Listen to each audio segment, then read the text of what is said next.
this function doesn't look quite as straightforward as the other ones. We've got a trig function and an e to the x function. So up till now, most of the ones that we've graphed, we've had strategies in the past that we could use. We could use what we learned in pre-calculus to get the general idea of the shape. This is a great example of one that you've never seen before. And now, using calculus, we can get a fairly accurate graph of this function. And we're only graphing it from 0 to 5 pi over 2. It's setting us up in the same way that we found things otherwise, starting by finding the x-intercepts, and then we'll do our derivatives to find all of our maximums, minimums, and inflection points. So for part A, the exact values of the x-intercepts, how do you find an x-intercept? You make y equal to 0. And the first challenge is this. When is e to the negative x times cos of x ever equal to 0? So we could split it up here because we're multiplying, and we can think of both of those parts separately. This is never equal to 0. Okay? One way you could think of that is you could say, I remember, this is me being hopeful, I remember the graph of e to the x. So I'm being hopeful here, and you're saying, oh yeah, e to the x looks like this.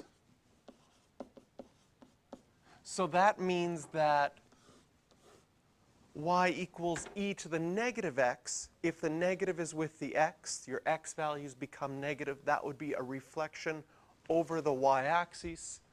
And so e to the negative x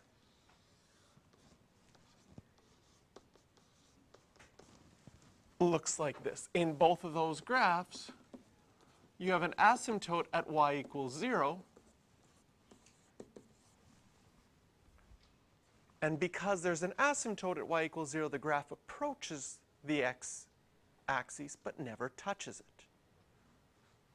So not only do we know that this is never equal to 0, we can also say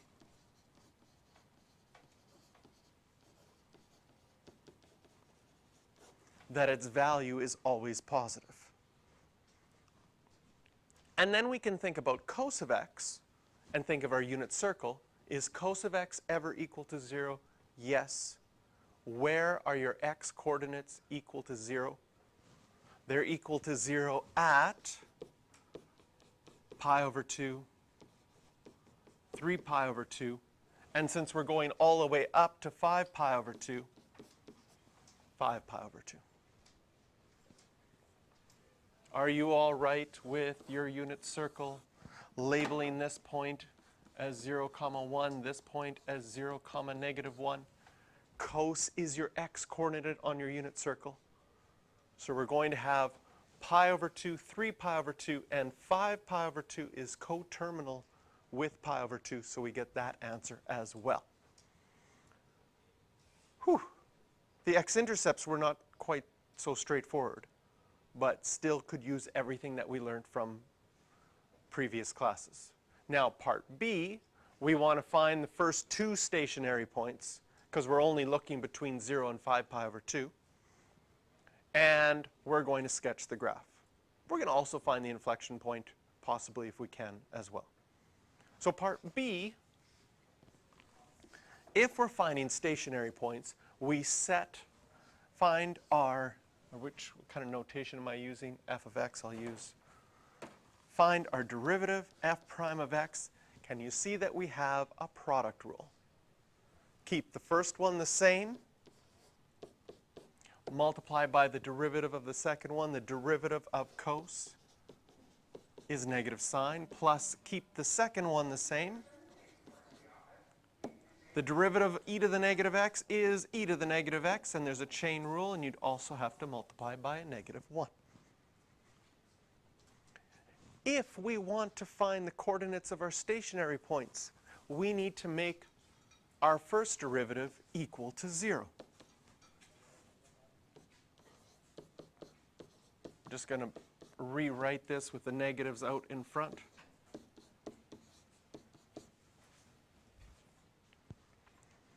In solving this, first of all, we notice that there is an e to the negative x in common. In fact, I could factor out an e to the negative x out of everything, leaving me with negative sine x minus cos x.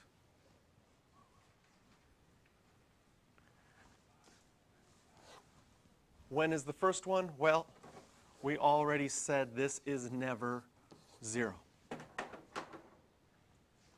When is negative sine x minus cos x equal to 0? How do we solve that when we have a sine and a cos? So one of the things with trigonomic equations, it's often hard to solve it if you have two different trig functions. Right now I have sine and I have cos. Some of you might be able to get it just by thinking, I'll move the cos over. When are sine and cos the same, but one is negative and one is positive? 1 over the pi over 4s. You might remember that from your unit circle. Okay? Can you see that this equation says, when are sine and cos the same, but one is negative and one is positive? In other words, they have to be opposite signs. Okay? So we could do that. The other thing we could do in a situation like this is divide both sides by cos. If I divide both sides by cos, what can I change sine over cos to?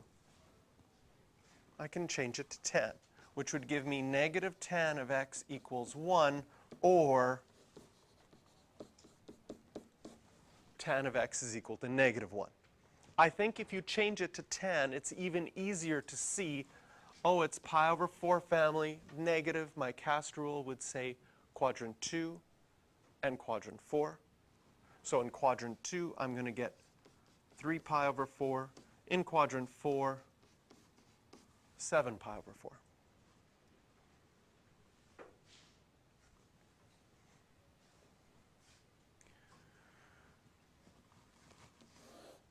Now, those are just the first two. In our domain, this question is looking at graphing from 0 to 5 pi over 2. That's all the way around once, plus another 90 degrees, or plus another pi over 2. So the only answers we would get would be the first one in quadrant 2, the first answer in quadrant 4, but we wouldn't get any other answers. If we set up our number line with 3 pi over 4 and 7 pi over 4, and I add on here that I have a minimum of 0 and a maximum of 5 pi over 2, because this graph only wants us to graph between 0 and 5 pi over 2. Okay? I can check where is my function increasing and decreasing. Remember, when plugging things in here, we're plugging things into our derivative. So we have our factored form of our derivative right here. E to the negative x, not only do we know that that's never 0, we also know that it's always positive. And so now it just becomes checking, what about that other section? And we're going to plug in values that are easy to plug in. So for example, between 0 and 3 pi over 4, do you have a value on your pi plate that you could plug in?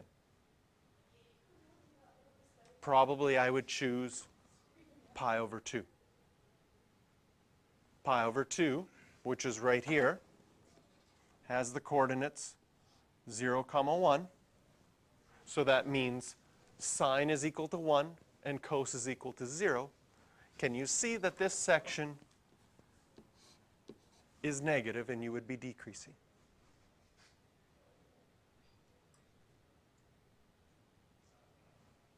A value between 3 pi over 4 and 7 pi over 4. Pi might be a nice value to choose right here. If we label this point, it's -1, 0. So sine is equal to 0. And cos is -1. Minus a -1 would be positive. This section is positive. So we already know that at 3 pi over 4, we have a minimum. And finally, if we plug in something bigger than 7 pi over 4, but less than 5 pi over 2, I would probably choose 2 pi, which has the point 1, 0. Plugging that in, you're going to get a negative again. Sine is 0. Cos is 1. Decreasing once more. No, I don't think we're going to find our inflection points because it's going to be a second derivative. Will not be that much fun. Okay, now once we found out that this is a minimum and this is a maximum, if we want to find the actual coordinates, we would have to plug those back into the original equation. When looking at the original equation with an e to the x, it's not going to be mental math because you can't do e to the -3 pi over 4 easily in your head. So you would need to take out your calculator to find these values. I've got those done up already, so we don't have to spend too much time calculating. I'll just pull that up.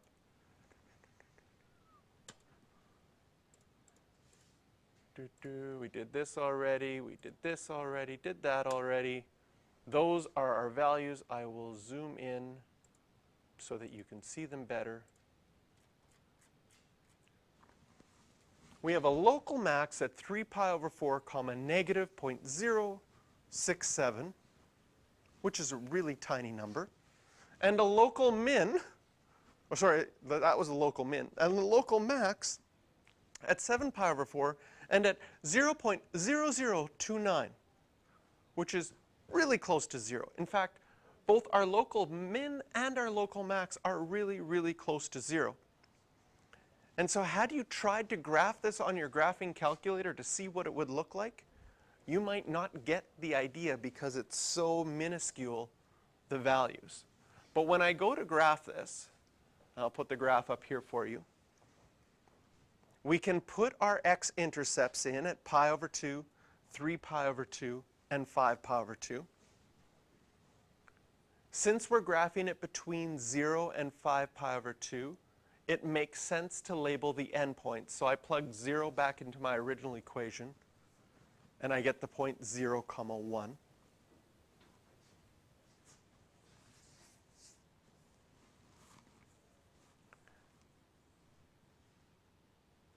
And then we need to label our local minimum and our local maximum.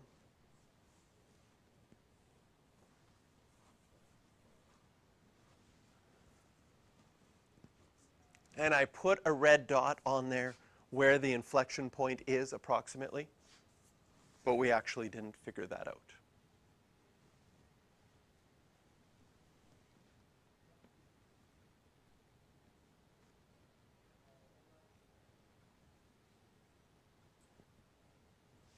So this might be one, if you do have a graphing calculator, you might want to try to graph it and actually see, could you find those maximums and minimums?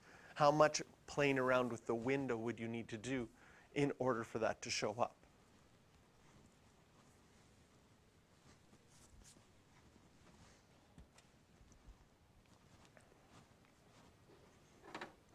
Okay, start off with, can we find our y-intercept easily?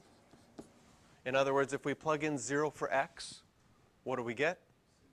0. So that's really easy. In fact, it's an x-intercept as well.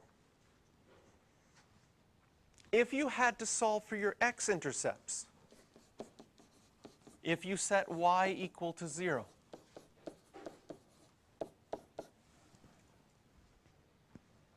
okay, we could factor out an x, since we know that one of our x-intercepts is already 0, 0. what would that leave me with? That would leave me with 3x to the negative 1/3 minus 1. Well, obviously, this is x equals 0. How would I solve this other part? Well, if I made that equal to 0, it would be 3 over the cube root of x equals 1, which would mean 3 equals the cube root of x if I multiply that on both sides. How do you get rid of a cube root? Cube it. So our other x-intercept is at 27.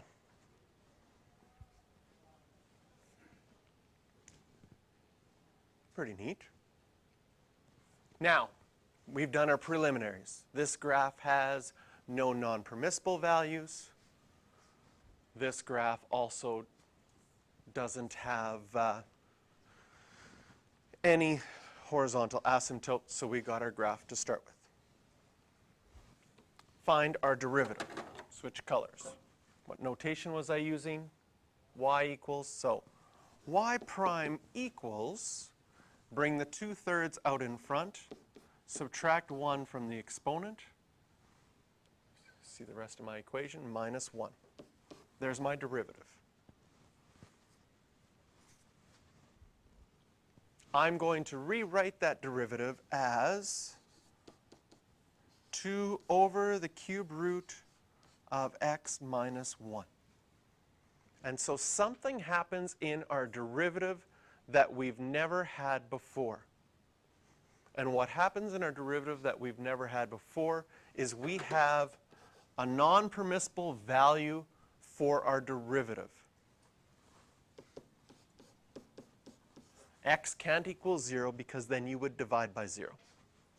It's not a non-permissible value for the function because I know that I can plug in 0 into my function and I get 0. But it is a non-permissible value for our derivative. So what does that mean on the graph? We're going to find out. But first of all, we want to find our stationary points. How do we find our stationary points? We set our derivative equal to 0. Move the 1 over. Multiply both sides by the cube root of x. Cube both sides. And we get x equals 8.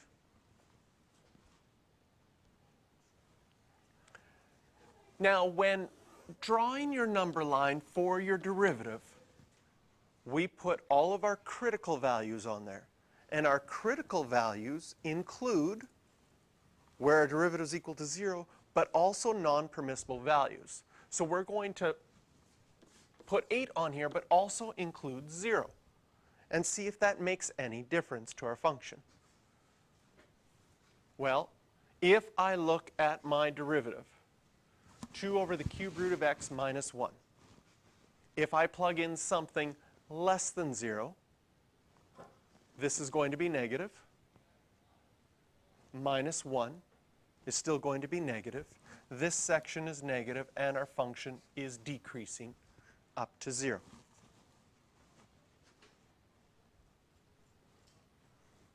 Okay? Then, from 0 to 8.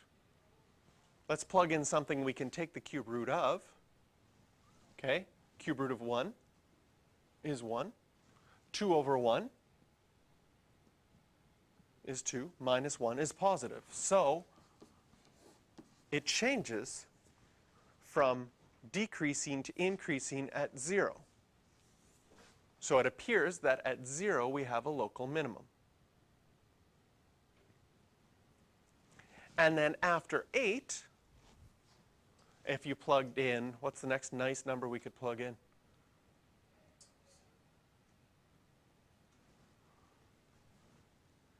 $27?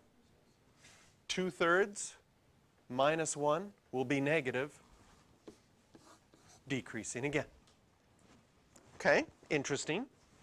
Interesting so far. We're going to do our second derivative, so I'm going to switch to green. Right? I'm going to rewrite my first derivative here because I can't see it anymore. My first derivative was 2x to the minus 1/3 minus 1. And so my second derivative, bring the negative 1/3 in front, subtract 1 from the exponent, and derivative of negative 1 would be 0. This is the same as negative 2 over 3 to the cube root of x to the 4. Again, can you see that there is a non-permissible value here? X can't equal 0. Also, if you set your second derivative equal to 0, so we'll set our second derivative equal to 0.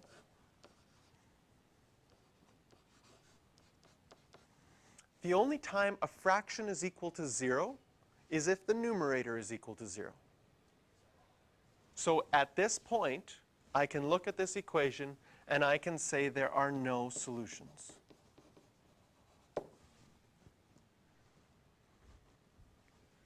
Because the only time a fraction is equal to 0 is if your numerator is equal to 0. So when we go to make our number line for our second derivative, the only value we put on there is that non-permissible value of 0. And the other thing to analyze our second derivative, when you do something to the power of 4, do you see that that's going to be positive?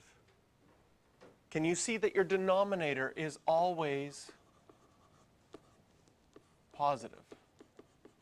That is the worst looking y. There we go. That is, wow.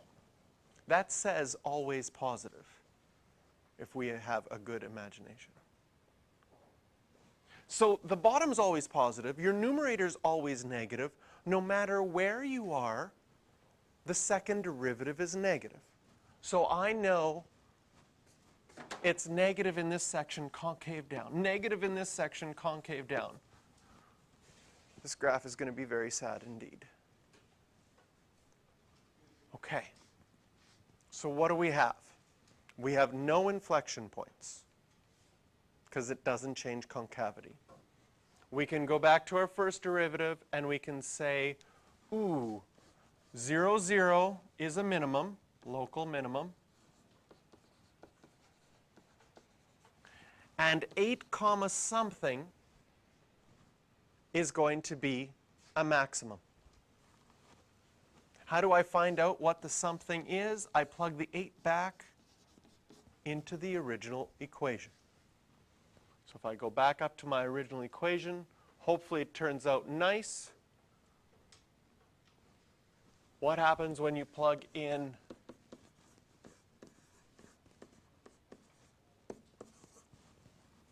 this is some good mental math. Do you know how to do 8 to the 2/3 in your head easily? Okay? What does the 2/3 mean? Maybe if we rewrite this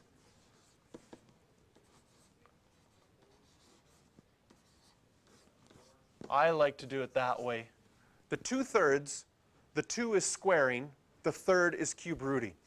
And you have options. You can square first and then cube root, or you can cube root first and then square. If you cube root first, you deal with smaller numbers. Cube root of 8 is 2. 2 squared is 4. 3 times 4 is 12. Minus 8 would be 4. 8 comma 4 is a local max. Just do some mental math here. If you had squared first, what's 8 squared? 64. What's the cube root of 64? 4.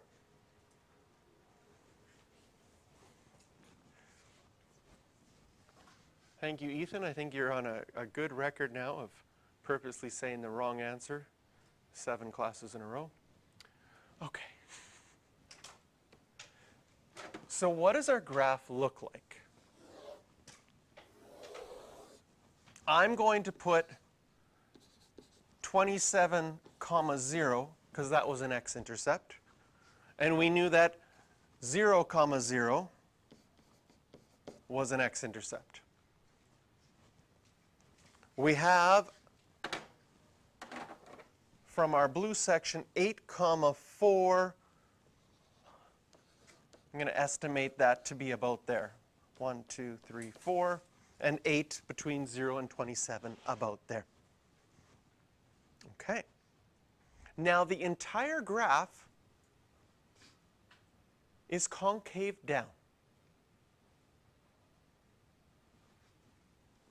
So what does that mean? I have to have concave down until here. And then I have to have concave down after that.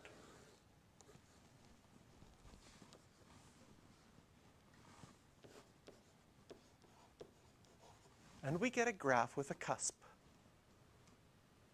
which has never happened before. Usually our minimums bottom out nicely. And what happens at a minimum? Our derivative is equal to 0. In this case, at a cusp, can you see that there's a whole bunch of tangents you could draw at a cusp that would touch that one point but change slope? And because there's so many different tangents that could be drawn at that point, for that reason the derivative was not defined. We had a non-permissible value there because there wasn't one derivative that worked. But putting this all together, this is the shape of the graph that we get. I think there's one like this in your homework. If we look at, we did this one already. We have this one last question, and then there's the homework section to do. So we'll finish this last one off. Show that f of x equals x to the 4 does not have an inflection point. So we're going to need to go to our second derivative for inflection points. And the interesting thing is if you just think, oh, there's no second derivative equal to 0, that's not the case here. Our first derivative in blue, 4x cubed. Oh, perfect. Our second derivative in green, I'm going to leave some space here,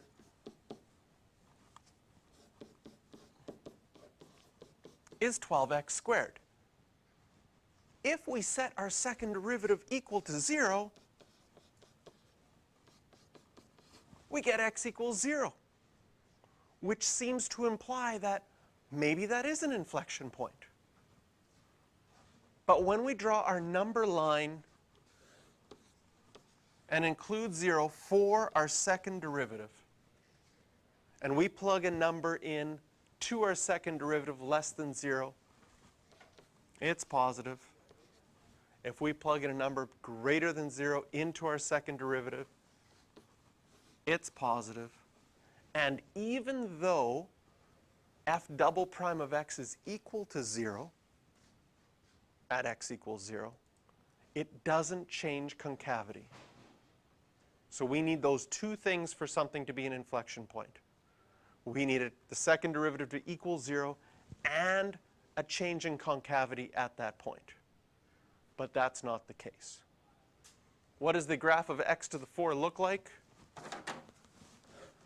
It looks like a fatter or a more bottomed out parabola. It gets even flatter at x equals 0 than an x squared graph. In fact, what happens is f prime of 0 is equal to 0. And 0, 0 is not an inflection point because 0, 0 is a local, or absolute in this case, minimum.